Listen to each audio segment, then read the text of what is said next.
ఆమె పేరు సుష్మిత. ఒక హాస్పిటల్లో నర్సుగా పనిచేస్తోంది ఆమె. ఆమె పేషెంట్స్ అందరితో చాలా దయతో ప్రవర్తించేది. ఒకరోజు ఆ హాస్పిటల్‌కి ఒకతను వచ్చాడు. అతనికి కాలు ఫ్రాక్చర్ అయింది.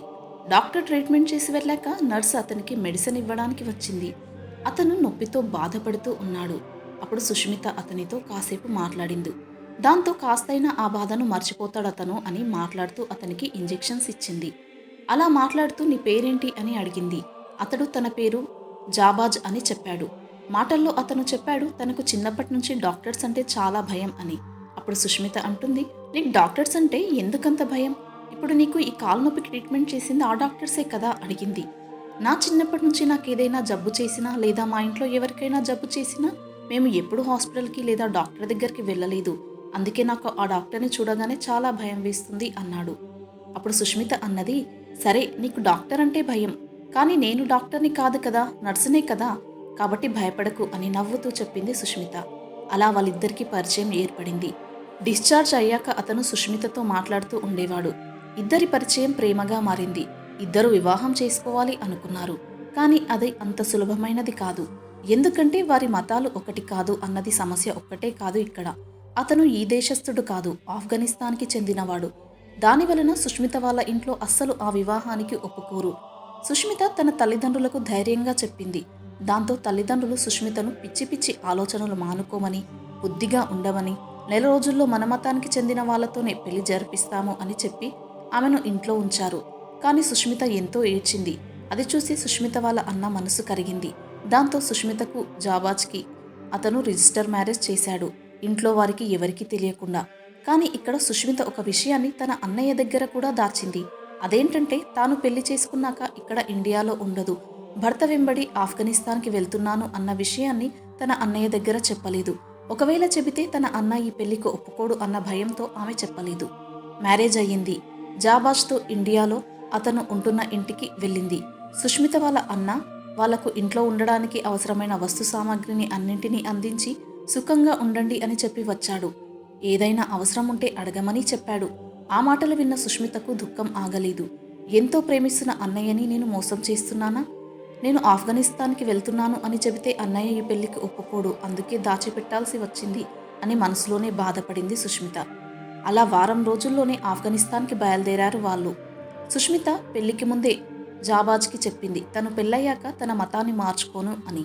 అందుకు జాబాజ్ సంతోషంగా ఒప్పుకున్నాడు. ఆఫ్ఘనిస్తాన్కి వెళ్ళి అక్కడున్న వాతావరణ పరిస్థితులు చూసి సుష్మిత ఆశ్చర్యపోయింది. ఒక మారుమూల పల్లెటూరికి జాబాజ్ ఆమెను తీసుకువెళ్ళాడు. మట్టితో చేసిన గోడలు, పైన రేకుల కప్పుతో ఉన్న ఇంట్లోకి తీసుకువెళ్ళాడు. ఎటు చూసినా మట్టి గోడలే అవి కనిపిస్తూ ఉన్నాయి ఆమెకు. ఇంటి దగ్గరికి వెళ్ళగానే జాబాజ్ వాళ్ళ చుట్టాలు అందరూ సుష్మితకు, జాబాజ్కి స్వాగతం చెప్పారు. వీరిరువురిని ఇంట్లోకి తీసుకువెళ్లారు. ఆ ఇల్లు ఎంతో చిన్నగా ఉంది, కానీ ఇంట్లో మాత్రం చాలామంది ఉన్నారు. ఊపిరి ఆడనట్టుగా అవుతోంది సుష్మితకు. వాళ్ళందరూ బహుశా చుట్టాలేమో, తర్వాత వెళ్ళిపోతారేమో అనుకుంది సుష్మిత. కానీ తాను అనుకున్నది రాంగ్ అని కొన్ని రోజుల్లోనే అర్థమైంది. ఎందుకంటే వాళ్ళందరూ ఒకే ఇంట్లో ఉంటారు అని. వాళ్ళందరూ జాబాజ్ యొక్క అన్నలు మరియు ఒక్కొక్కరికి ముగ్గురు భార్యలు, వారి పిల్లలు, అలాగే జాబాజ్ యొక్క తండ్రికి ఉన్న 2 భార్యలు మరియు జాబాజ్ తల్లి మరణించింది. తన తండ్రికి 2 భార్యలు ఉన్నారు. ఇదంతా చూసి తల తిరిగినట్టయింది సుష్మితకు. నా భర్త ఎంతో మంచివాడు, అతడికి నేను ఒక్కదాన్నే భార్యను, అతనితో ఈరోజే మాట్లాడాలి, మరొక పెళ్లి చేసుకోవద్దు అని. ఇది వాళ్ళ ఆచారం అయి ఉండవచ్చును, 1 లేదా 2, 3 భార్యలను చేసుకోవడం. కానీ మన హిందూ సంప్రదాయం ప్రకారం అలా ఉండదు కదా. అదే విషయం అతనితో మాట్లాడతాను అని నిర్ణయించుకుంది. ఆ రోజు సుష్మిత తన భర్తతో చెప్పింది, జాబాజ్, మా హిందూ సంప్రదాయంలో ఒకరికి ఒకే భార్య ఉంటుంది, దయచేసి నువ్వు మరో పెళ్లి చేసుకోవద్దు అన్నది ప్రాధేయపడుతూ. లేదు, నేను అలాంటి పిచ్చి పని చేయను. ఇక్కడున్న ఇంతమందికి ఎంత కష్టపడినా కూడా 3 పూటలా సరిగ్గా తిండి కూడా ఉండడమే లేదు. అటువంటిది నేను మరో పెళ్లి ఎలా చేసుకోను? పొట్ట కూటి కోసం దేశం కాని దేశమైన మీ దేశం వచ్చాను పని చేయడానికి. అక్కడ పనిచేస్తూ నా కుటుంబాన్ని పోషిస్తున్నాను. అక్కడ పనిచేస్తూ 6 నెలలకు ఒకసారి లేదా సంవత్సరానికి ఒకసారి ఇక్కడికి వచ్చి డబ్బులు ఇచ్చి వెళ్తూ ఉంటాను వీళ్ళకి. నేనే ఇక్కడ ఉండను. వీళ్ళందరి బాధ్యత నాపై ఉంది. ఇప్పుడు నీ బాధ్యత కూడా నాపై ఉంది. నేను మరో పెళ్లి అస్సలు చేసుకోను అని చెప్పాడు. ఆ మాటలు విని సుష్మిత ధైర్యంగా ఉంది. ఒకరోజు సుష్మిత వాళ్ళ తోటి కోడలికి ఒక ఆమెకు ఆరోగ్యం అస్సలు బాగాలేదు. ఆమె చాలా దగ్గుతూ ఉంది. అప్పుడు ఒక నాటు వైద్యురాల్ని వాళ్ళు తీసుకువచ్చారు. ఆమె ఒక ధూపం వేసింది. దాంట్లో నుండి విపరీతమైన పొగ వస్తుంది. ఆ పొగ ద్వారా ఆ జబ్బు నయమవుతుంది అని వారి విశ్వాసం. కానీ దాని వలన ఆమెకు ఇంకా దగ్గు ఎక్కువవుతుంది. ఇంకా అనారోగ్య సమస్యలు ఎక్కువవుతుంది. అది గమనించిన సుష్మిత షాక్ అయ్యింది. ఏంటి వీళ్ళు ఇంకా ఈ పాతకాలపు పద్ధతులు, డాక్టర్కి చూయించొచ్చు కదా అని అనుకుంది. అదే మాట చెప్పింది. ఇటువంటి నాటు వైద్యాలు ఇప్పుడు చేయొద్దు. ఆ పొగను వెంటనే ఆపేయండి. ఆ పొగ ద్వారా ఇంకా ఆమె ఆరోగ్య పరిస్థితి క్షీణిస్తుంది అన్నది. కానీ వాళ్ళు ఎవరూ ఈమె మాటలు వినలేదు. అప్పుడు సుష్మిత చెప్పింది, నేను ఒక నర్సుని, డాక్టర్ని కాకపోవచ్చును. కానీ కొన్ని విషయాలు మాకు తెలుసు. ఆమె ఆరోగ్య పరిస్థితి సీరియస్గా ఉంది. వెంటనే ఈ పొగని ఇక్కడి నుండి దూరంగా తీసివేయండి. ఆమెకు వెంటనే మందులు వేయాలి. ఆమె ఆరోగ్య పరిస్థితి సీరియస్గా ఉంది. వెంటనే ఈ పొగని ఇక్కడి నుండి దూరంగా తీసేయండి అన్నది. మనం వెంటనే డాక్టర్ దగ్గరికి తీసుకెళ్దాం అన్నా కూడా వాళ్ళు అన్నారు, ఇక్కడ డాక్టర్స్ ఎవరుంటారు? ఇది సిటీకి ఎంతో దూరంలో ఉంది. ఇక్కడ చుట్టుపక్కల కూడా ఏ ఒక్క డాక్టరు అందుబాటులో ఉండరు, ఈ నాటు వైద్యులు తప్ప అన్నారు. వాళ్ళ మాట విని సుష్మిత ఒక్కసారిగా షాక్ అయింది. అప్పుడు తేరుకొని అన్నది, సరే నాకు కొన్ని మెడిసిన్స్ తెలుసు, వీటిని తీసుకురండి అని రాసిచ్చింది. అప్పుడు జాబాద్ చెప్పాడు, ఇక్కడ మెడికల్ షాప్ కూడా అందుబాటులో ఉండదు అని. అయినా నువ్వు ఏమీ కంగారు పడకు, ఈమె ఎటువంటి జబ్బునైనా నయం చేయడంలో నిపుణురాలు, కాబట్టి నువ్వు ఏమీ కంగారు పడకు అన్నాడు. కానీ ఆమె కొద్దిసేపటికే మరణించింది. అందరూ కూడా ఆమెకు అలా రాసిపెట్టి ఉంది కాబట్టి అలా మరణించింది అనుకుంటున్నారు. అదంతా విన్న సుష్మిత ఎంతో బాధపడింది. చేతులారా వీళ్ళే ఆ నాటు వైద్యం చేయించి ఆమెను చంపేశారు. అలా కాకుండా వెంటనే డాక్టర్ ఉన్న ప్లేస్కి వెళ్లే ప్రయత్నం చేసి ఉంటే బహుశా ఆమె బ్రతికి ఉండే అవకాశం చాలా ఎక్కువగా ఉంది అని ఎంతో బాధపడింది. కానీ వారు ఎవరికీ కూడా తాము తప్పు చేశామన్న భావన ఏమీ లేదు. సుష్మిత ఎంతో ఏడుస్తూ ఉంది. అప్పుడు జాబాద్ చెప్పాడు, ఇక్కడ ఇవన్నీ కామన్, నువ్వు ఎక్కువగా బాధపడకు అన్నాడు. అప్పుడు సుష్మిత అన్నది, లేదు ఇలా జరగకూడదు. మీరు రేపు పాకిస్తాన్కి వెళ్ళండి. అక్కడ షాప్ వాళ్ళతో మాట్లాడి మెడిసిన్స్ తీసుకురండి. నేను ఈ చుట్టుపక్కల వాళ్ళకి, మన ఇంట్లో వాళ్ళకి నాకు వచ్చిన వైద్యాన్ని చేస్తాను. దాని ద్వారా కాస్తైనా నేను వాళ్ళ రోగాలను నయం చేయగలను. నాకు తెలుసు నేను డాక్టర్ని కాదు అని. కానీ ఇక్కడ ఇప్పుడు నా అవసరం ఉంది, అందుకే మందులు తీసుకువస్తారా అడిగింది. అప్పుడు జాబాజ్ అన్నాడు, ఇంతకంటే సంతోషం ఇంకా ఏమైనా ఉంటుందా? నీకు వచ్చిన వైద్యాన్ని ఇక్కడ నా కుటుంబం కోసం మరియు మా ఊరి వాళ్ళ కోసం చేస్తాను అంటున్నావు. చాలా సంతోషం, నేను తప్పకుండా తీసుకువస్తాను అన్నాడు. అలా అతను పాకిస్తాన్ వెళ్ళి అక్కడ తన పని చూసుకొని సుష్మితకు కావలసిన మెడిసిన్స్ అన్నీ తీసుకుని వచ్చాడు. ఇంటి ముందర ఒక పాప ఆడుకుంటూ ఉంది. జాబాజ్ని చూడగానే నాన్న నాన్న అంటూ వెళ్ళి జాబాజ్ని హగ్ చేసుకుంది. అప్పుడు జాబాజ్ తను తీసుకువచ్చిన చాక్లెట్స్ని ఆ పాపకు ఇచ్చాడు. నా బంగారు తల్లి అంటూ ముద్దు పెట్టుకుంటూ. అది చూసి సుష్మిత షాక్ అయింది. ఏంటి ఈ పాప నా తోటి కోడలి కూతురు, అంటే నా బావగారి కూతురు కాదా?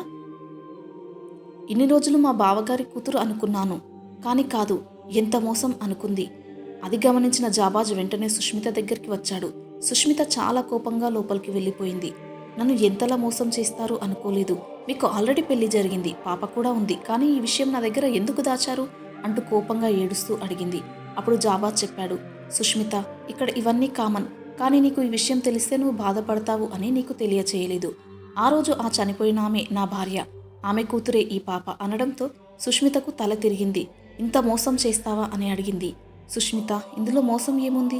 ఇక్కడ మా దగ్గర ఇవన్నీ సర్వసాధారణం, కానీ మీకు కాదు, అందుకే నేను నీకు ఈ విషయం చెప్పలేదు. ఒకవేళ చెబితే నువ్వు ఎక్కడ నా నుంచి దూరమైపోతావో అని. అయినా నేను ఇక్కడికి ఎప్పుడో ఒక సంవత్సరానికి వస్తూ ఉంటాను, మిగిలిందంతా ఇండియాలోనే ఉంటాం కదా మనం. పైగా మనం మరో వారం రోజుల్లో ఇండియాకి వెళ్ళిపోతున్నాం. మనం అక్కడే కదా ఉండేది. ఇక్కడికి ఏ సంవత్సరానికో 2 సంవత్సరాలకో ఒకసారి వస్తూ ఉంటాం అంతే అన్నాడు. సుష్మితకు ఇక చేతులు కాలాక ఆకులు పట్టుకుని ఏం లాభం అనిపించింది. అతనితో వాదనలు ఆడి వేస్ట్ అనుకుంది. అందుకే ఏడుస్తూ మౌనంగా ఉండిపోయింది. ఇక అతడితో మాట్లాడాలి అనుకోలేదు. తెల్లవారుజామున నిద్రలో నుంచి లేచింది సుష్మిత. తన పక్కకు తన భర్త లేడు. ఒక పేపర్ ఉంది. ఆ పేపర్ తెరిచి చూసి ఆమె కళ్ళ వెంట నీళ్లు తిరిగాయి. అది తన భర్త రాసిన ఉత్తరం.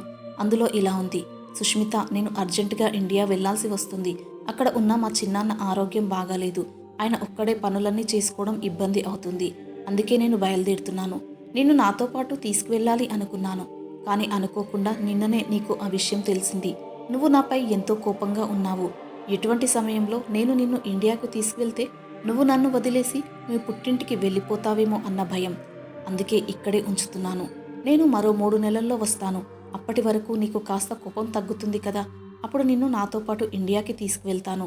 అందుకే నీ పాస్పోర్ట్ని కూడా నాతో పాటు తీసుకువెళ్తున్నాను. నాపై కోపం తెచ్చుకోకు. ఇట్లు నిన్ను ఎంతగానో ఇష్టపడే నీ భర్త అని రాశాడు ఆ ఉత్తరంలో. అది చదివి ఆమెకు దుఃఖం ఆగలేదు. ఎంత ప్రేమ ఉంటే మాత్రం చెప్పకుండా అలా వెళ్ళిపోవడమేనా? పెళ్లి జరిగింది అన్న విషయం నాకు చెప్పకుంటే నేను కోపగించుకోనా? కనీసం నన్ను ఒప్పించి ఇండియాకు ఒక్కడే వెళ్ళినా కూడా నేను ఇంత బాధపడకపోయేదాన్ని. నా పుట్టిల్లు అయిన ఇండియాకి వెళ్తున్నాడు. నేను కనీసం మా వాళ్లకు ఒక ఉత్తరాన్నైనా రాసి ఉండేదాన్ని కదా. మా అమ్మ నాన్న మా అన్నయ్య నా కోసం ఎంత బాధపడుతున్నారు. నేనిక్కడ క్షేమంగా ఉన్నాను అన్న విషయం కూడా వాళ్ళకు తెలియజేసే అవకాశం ఇవ్వకుండా ఒక్కడే వెళ్ళిపోయాడు అని బాధపడింది. సరే, ఎలాగూ 3 నెలల్లో వస్తాను అన్నాడు కదా. అప్పటి వరకు ఇక్కడున్న ప్రజలకి వైద్యం చేస్తాను. దానివలన వాళ్ళు ఈ నాటు వైద్యం నుంచి కాస్తైనా దూరంగా ఉంటారు. తద్వారా ఈ మెడిసిన్స్కి అలవాటు పడి ఇక నుండి డాక్టర్ దగ్గరికి వెళ్ళాలి అన్న ఆలోచన వస్తుంది వీళ్లకు. అందుకే వీళ్లకు సేవలు చేస్తాను అప్పటి వరకు అనుకుంది. తన చిన్నమామయ్య పాకిస్తాన్ వెళ్తున్నప్పుడు అతని ద్వారా మెడిసిన్స్ తెప్పించుకుంది ఆ రోజు. ఆ మెడిసిన్స్తో ఇల్లిల్లు తిరిగి అవసరం ఉన్న వాళ్ళకి ట్రీట్మెంట్ చేస్తూ ఉంది. ఇంతలోనే హఠాత్తుగా ఒక పరిణామం జరిగింది. తాలిబన్స్ అటాక్ చేశారు ఆ గ్రామంపై. తాము ఆఫ్ఘాన్పై అధికారాన్ని సాధించామని చెప్పారు. ఇక నుంచి తాలిబన్స్ రూల్ అమలవుతాయని, వాటి ప్రకారం కొన్ని రూల్స్ చెప్పారు వాళ్ళు. ఆడవాళ్లు ఎప్పుడూ నిండుగా బుర్కాలు ధరించి ఉండాలి అని, ఇంట్లో నుండి బయటికి వెళ్ళరాదు అని, ఒకవేళ ఆడవాళ్లు అలా వెళ్లాల్సి వచ్చినప్పుడల్లా ఖచ్చితంగా మగవాళ్ళని తీసుకుని వెళ్ళాలి అని, వాళ్ళు ఎటువంటి పనులు చేయకూడదు, ఇంట్లోనే ఉండాలి అని, అసలు చదువుకోకూడదు అని, ఇలా రకరకాల రూల్స్ పెట్టారు. అవన్నీ చదువుతున్నప్పుడు పక్కనే ఉన్న సుష్మితను వాళ్ళు చూశారు. సుష్మిత చేతిలో మెడిసిన్ బాక్స్ ఉంది. ఆమె హిందూ డ్రెస్ వేసుకుని ఉంది. అది గమనించిన తాలిబన్లు ఆమెను జుట్టు పట్టుకొని ఈడ్చుకొని కింద పడేశారు. అందులో సుష్మిత యొక్క మరిది కూడా ఉన్నాడు. అతను తాలిబన్లో కలిశాడు. అందులో ఒకరు అన్నారు, ఈమె ఎవరు? ఇక్కడ ఏం చేస్తుంది? ఇటువంటి డ్రెస్ ఎందుకు వేసుకుంది అడిగారు.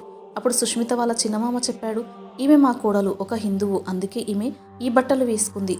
ఆమె బురకా ఎలా ధరించగలదు అన్నాడు అతను. అంతే, ఆ తాలిబన్లకు చాలా కోపం వచ్చింది.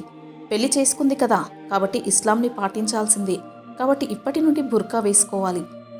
పైగా నీ చేతిలో ఈ మెడిసిన్ ఏంటి అంటూ గట్టిగా అరిచారు.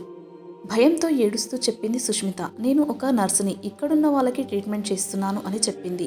దాంతో వాళ్ళకు విపరీతమైన కోపం వచ్చింది. ఒక ఆడదానివై ఉండి నీవు ట్రీట్మెంట్ చేస్తున్నావా? అవన్నీ మానుకో, బుద్ధిగా ఇస్లాం మతాన్ని అనుసరించు. రోజుకు 4 సార్లు నమాజ్ చేయాలి, ఖురాన్ చదవాలి, బురకా ధరించాలి, ఇంట్లో నుండి బయటకి వెళ్ళకూడదు, ఎవరికి ట్రీట్మెంట్ చేయకూడదు అంటూ బెదిరించారు. ఆ హఠాత్ పరిణామానికి ఎంతగానో భయపడిపోయింది సుష్మిత.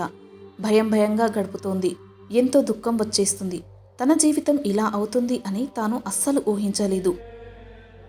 తల్లిదండ్రులను కాదు అని, అన్నయ్య తనకు సహాయం చేయడానికి వస్తే తన అన్నను కూడా మోసం చేసి తనకు చెప్పకుండా ఆఫ్ఘనిస్తాన్కి వచ్చాను. కానీ పెంచి ఇంత పెద్ద చేసిన వాళ్ళని మోసం చేసి ప్రేమించిన వాడి కోసం వచ్చేశాను. నాకు ఇలా జరగాల్సిందే. పుట్టిన ఊరు, దేశాన్ని విడిచి పరాయి దేశానికి వచ్చాను. కట్టుకున్నవాడు మళ్ళీ వస్తాను అని వదిలి వెళ్ళిపోయాడు. ఇక్కడ ఈ తాలిబన్స్ చుక్కలు చూపిస్తున్నారు. ఇక లాభం లేదు. నేను వెంటనే ఇక్కడి నుంచి వెళ్ళిపోవాలి. కానీ ఎలా? నా భర్త ఒకవేళ నా పాస్పోర్ట్ ఇక్కడే ఉంచి ఉండుంటే నేను అతనిపై కోపంతో వెళ్ళిపోతానేమో అనుకొని ఆ పాస్పోర్ట్ని తన వెంటే తీసుకువెళ్ళాడు. ఇప్పుడు ఎలా వెళ్ళగలను? ఇప్పుడు నేను అంటూ ఎంతో ఏడ్చింది. ఇప్పుడు తనకు తన అమ్మా నాన్న, తన అన్నయ్య ఎంతగానో గుర్తుకు వస్తున్నారు.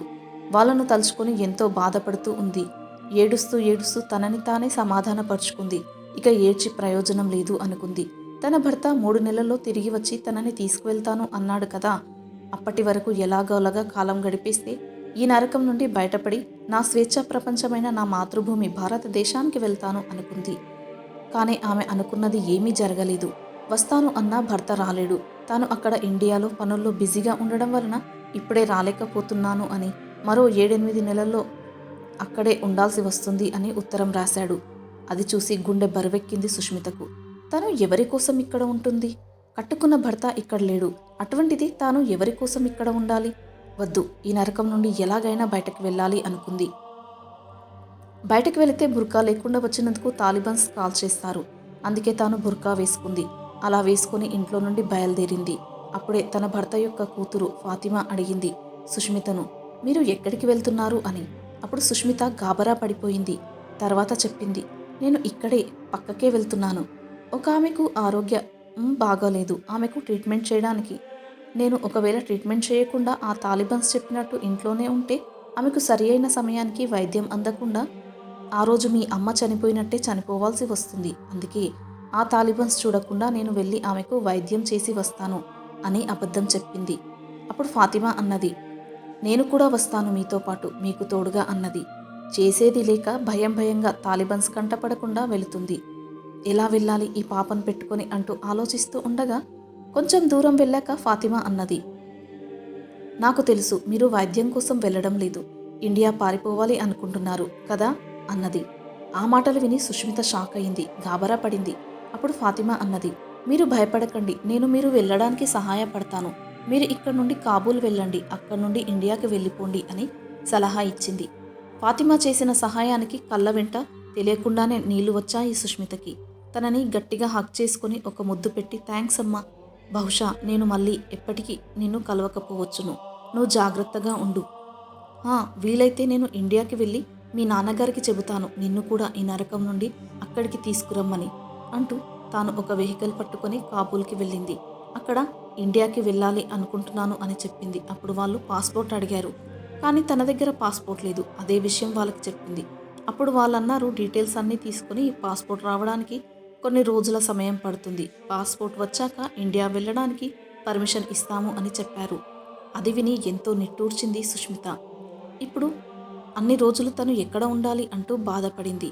బయటికి వస్తూ అంతే ఎదురుగా ఉన్న వ్యక్తిని చూసి ఒక్కసారిగా వణికిపోయింది.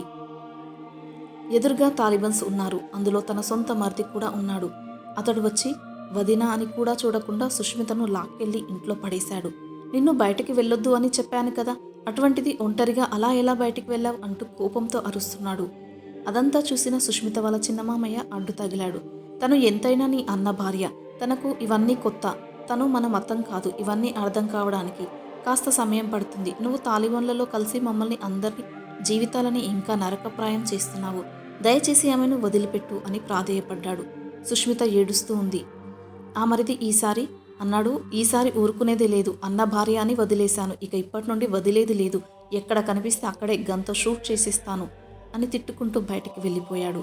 సుష్మిత ఎంతో ఏడుస్తూ ఉంది. అలా వారం రోజులు బిక్కుబిక్కుమంటూ ప్రాణాలు అరచేతిలో పట్టుకుని ఉంది. ఆమెకక్కడ ఊపిరి ఆడనట్లుగా అనిపిస్తుంది. స్వేచ్ఛగా తిరిగిన సీతాకొక చిలుక ఒక పంజరంలో బంధించినట్లుగా ఉక్కిరి బుక్కిరి అయిపోతుంది. మరో కొన్ని రోజులు ఇక్కడ ఉంటే తనే డిప్రెషన్కి లోనై సూసైడ్ చేసుకోవాల్సి వస్తుందేమో ఈ నరకంలో అన్నంతగా ఆమె ఏడుస్తుంది. ఇక జీవితంపై ఆశను వదులుకుంది. అలా ఏడుస్తూ ఉన్న సమయంలో ఒకరోజు అర్ధరాత్రి సమయంలో ఎవరో డోర్ కొట్టారు. ఎవరు అంటూ భయంతో అడిగింది సుష్మిత. నేను మీ చిన్న మామయ్యను, డోర్ ఓపెన్ చేయి అన్నాడు అతను. ఇంత అర్ధరాత్రి ఎందుకు వచ్చారు మామయ్య అడిగింది. నువ్వు ముందు డోర్ ఓపెన్ చేయమ్మా, నేను చెప్తాను, ఏమీ భయపడకు, నాతో పాటు మీ అత్తయ్య కూడా వచ్చింది అన్నాడు. సుష్మిత, నేనేనమ్మా మీ అత్తమ్మను, నువ్వు ఏమీ భయపడకు, డోర్ ఓపెన్ చేయి అన్నది ఆమె. దాంతో సుష్మిత భయంగానే డోర్ని మెల్లిగా కొద్దిగా ఓపెన్ చేసి చూసింది. అవతల ఉన్నది ఎవరు అని. తన చిన్నమామ చిన్నత్త అని కన్ఫామ్ చేసుకున్నాక డోర్ ఓపెన్ చేసింది సుష్మిత. అప్పుడు అతను తను తెచ్చిన ఒక కవర్ని సుష్మిత చేతిలో పెట్టాడు. ఏంటి ఇది అడిగింది సుష్మిత. ఓపెన్ చేసి చూడమ్మా అన్నాడు. ఓపెన్ చేసి చూసి షాక్ అయింది సుష్మిత. అది పాస్పోర్ట్, తను ఇండియాకి వెళ్ళడానికి. నా పాస్పోర్ట్ ఆయన దగ్గర ఉంది, మరి ఇదెక్కడిది అడిగింది ఆశ్చర్యంగా. అప్పుడు ఆయన చెప్పాడు, అమ్మా ఇది నకిలీ పాస్పోర్ట్, నీవిక్కడ నరకప్రాయంగా భావిస్తున్నావు, నువ్వు ఇక్కడ ఉండడం నీకు క్షేమం కాదు, నువ్వు ఇక్కడ నుంచి పారిపోవాలి అనుకుంటున్నావు కదా, కాబట్టి ఈ పాస్పోర్ట్ తీసుకో, నేను మీకు సహాయం చేస్తాను, ఇది నకిలీ పాస్పోర్ట్, అయినా కూడా నిన్ను ఇప్పుడు ఎవరు గుర్తుపట్టలేరు, నువ్వు ఇండియాకి వెళ్ళు అన్నాడు. ఆమె ఏమీ అర్థం కాక అలాగే చూస్తూ ఉండిపోయింది. అప్పుడు అతను అన్నాడు, వెంటనే బయలుదేరమ్మా, ఇప్పుడే ఈ రాత్రి నువ్వు బయలుదేరు, తెల్లవారక ముందే అంటూ ఆమెను తన బండిపై కూర్చునబెట్టుకుని ఎయిర్పోర్ట్ వరకు తీసుకువెళ్ళాడు. అక్కడ ఆమెను జాగ్రత్తగా వెళ్ళమని చెప్పి తాను తిరిగి ఎవరికంటా పడకుండా ఇంట్లోకి వెళ్ళాలి అని తిరిగి వచ్చేశాడు అతను సుష్మితకు బాయ్ చెప్పేసి. అతడు చేసిన సహాయానికి సుష్మిత అతడికి పాదాభివందనం చేసింది.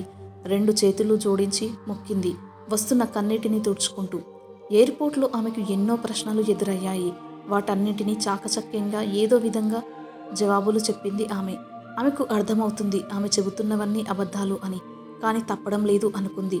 తాను ఇండియాకు పనిపై వెళ్తున్నాను అని చెప్పింది. నువ్వు ఎక్కడుంటావు యాక్చువల్గా, ప్రాపర్ ఎక్కడ నీది అడిగారు వాళ్ళు. నేను ఆఫ్ఘనిస్తాన్కి చెందిన అమ్మాయిని అని చెప్పింది. మరి నువ్వు కంప్లీట్ ఆఫ్ఘాన్ అమ్మాయిలాగా మాట్లాడడం లేదు ఎందుకు, అలా లేవెందుకు అడిగాడు ఆ ఎంక్వైరీ ఆఫీసర్. అప్పుడు సుష్మిత చెప్పింది, లేదు నేను చాలా రోజులు ఇండియాలో పనిచేశాను, ఇంతకుముందు ఇండియాకు వెళ్ళి వచ్చాను, అందుకే అలా మాట్లాడుతున్నాను, ఇప్పుడు కూడా పని కోసమే వెళ్తున్నాను అని చెప్పింది. అతడు అనుమానంగా చూశాడు సుష్మితను. సుష్మితకు అర్థమైంది, అతడు అది దొంగ పాస్పోర్ట్ అని గుర్తించినట్టున్నాడు కొంపదీసి, ఇక నన్ను అస్సలు పంపించడు అనుకొని భయపడింది. కానీ ఆశ్చర్యం, తను వెంటనే దైవకృప ఉంది, అతడు ఆమె చెప్పిన జవాబులన్నింటికీ ఓకే అన్నాడు. తనను ఇండియాకు పంపించడానికి ఓకే అన్నాడు. అలా తాను తన ప్రాణాలను అరచేతిలో పట్టుకొని ఇండియాకు రావడానికి ఫ్లైట్ ఎక్కింది. అయినా కూడా తన ప్రాణం గిలగిలా కొట్టుకున్నట్లుగానే అనిపిస్తోంది ఆమెకు. ఏ క్షణంలో ఏం జరుగుతుందో ఆమెకు తెలియడం లేదు. తిరిగి ఆ తాలిబాన్ అయిన తన మరిది వచ్చేస్తే ఎలా అనుకుంటూ భయపడిపోసాగింది. తొందరగా ఫ్లైట్ వెళ్తే బావుండు అని ఆ దేవుడిని ఎన్నో రకాలుగా మొక్కుతూ ఉంది. ఎట్టకేలకు ఆ ఫ్లైట్ ఇండియాకు బయలుదేరింది. ఇండియాలో ఫ్లైట్ దిగి మొదట అడుగు నేలపై పెట్టినప్పుడు సుష్మిత కళ్ళల్లో ఆనందం, ఏడుపు ఒకేసారి వచ్చేశాయి. మాతృభూమి విలువ ఆమెకు తెలిసింది. దేశం కాని దేశంలో తనకు ఎంత అభద్రత, కానీ తన దేశం తనకు స్వేచ్ఛా వాయువులను పీల్చడానికి ఎంతటి స్వాతంత్రాన్ని ఇచ్చింది. ఇటువంటి దేశాన్ని వదిలి నేను నా తల్లిదండ్రులకు కూడా చెప్పకుండా వచ్చేశాను అంటూ ఎంతో బాధపడింది. వెంటనే తన అన్నయ్యకు ఫోన్ చేసింది. ఆగ మేఘాల మీద తన అన్నయ్య పరిగెత్తుకుంటూ వచ్చాడు ఎయిర్పోర్ట్కి చెల్లెల కోసమై. ఆ అన్నయ్యతో పాటు సుష్మిత యొక్క భర్త కూడా వచ్చాడు. సుష్మిత భర్త జాబాజ్ మరియు తన అన్నయ్య ఇద్దరూ సుష్మితను చూసి భావోద్వేగానికి గురయ్యారు. నాకు జాబాజ్ అంతా చెప్పాడమ్మా, మరో 2 నెలల్లో అతనే అక్కడికి నిన్ను తీసుకురావడానికి వస్తున్నాడు, అతనితో పాటు నేను కూడా నిన్ను తీసుకురావడానికి రావాలనుకున్నాం, కానీ నువ్వే వచ్చేశావు అన్నాడు. ఒక్కసారిగా తన అన్నయ్యను పట్టుకుని ఏడ్చేసింది సుష్మిత ఆ మాటలకి. తర్వాత జాబాజ్ అన్నాడు, సుష్మిత నన్ను క్షమించు, నీకు చెప్పకుండా వచ్చేశాను, కానీ ఏం చేయను, నువ్వు ఇక్కడికి వచ్చేస్తే తిరిగి మీ అమ్మ వాళ్ళ ఇంటికి వెళ్తావేమో అన్న భయంతో అక్కడే వదిలేసి వచ్చాను. ఎన్నిసార్లు అక్కడికి రావాలి అనుకున్నాను, కానీ ఇక్కడ బిజీగా ఉండడం వలన రాలేకపోయాను.